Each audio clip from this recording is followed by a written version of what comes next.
So we met, I guess it's been 3 or 4 years ago. I guess 3 years ago. And Jordan led worship at the church that my wife and I get a chance to serve at and served at the time, and also worship at now. And Jordan's one of those guys that you could just tell has a lot of leadership capacity, but also one of those guys that I could tell was serving and doing a lot of things, and I wondered how many people were actually investing into him. So we began to make some intentional efforts, just try to simply step into not only his life, but also the life of a few other young adults, and just begin to pour into them in whatever ways we could.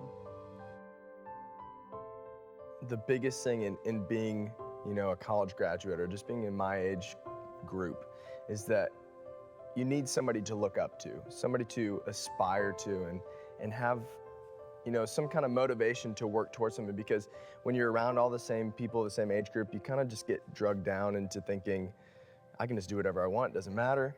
And what's great about my relationship with Jason has been I've been able to see that example that, not that I want to grow up and be exactly like Jason Hayes, but, sorry.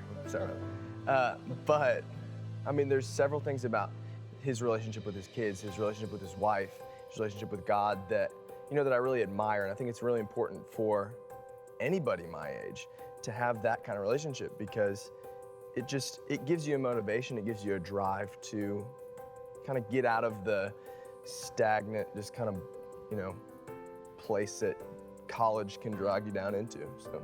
Yeah, I think for me, one of the things that I've tried to do with Jordan has been something that was done with me when I was his age. And that was, I was given an authentic look into the real life of Christ followers. I think of some of the people that I look towards or that I looked to when I was younger, and how I got burnt in a sense. I can remember a guy that mentored me a bit in ministry. He never ever showed me that it was hard. And I remember when I immediately got into ministry, all of a sudden I thought, well, ministry is difficult, and wow, that volunteer was really hard to manage and things of that sort. But I never saw any side of that.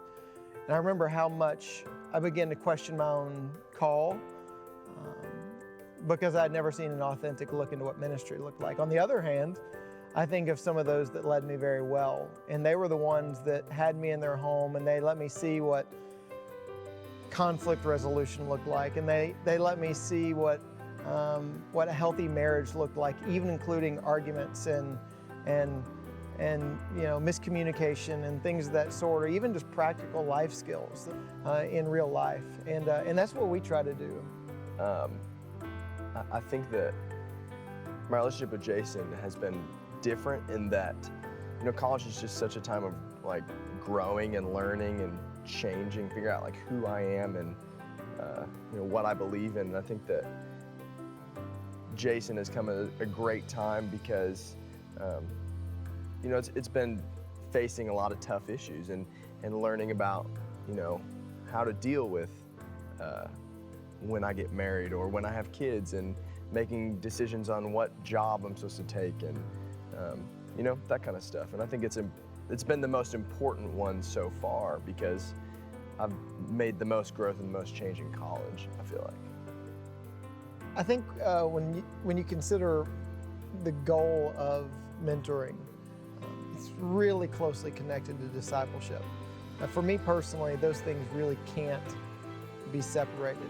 I think often we make discipleship way too academic and really impersonal.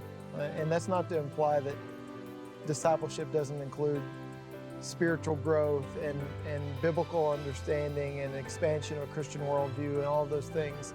But I don't think it's intended to be separate from everyday ins and outs of our life and how we respond to the circumstances that come up.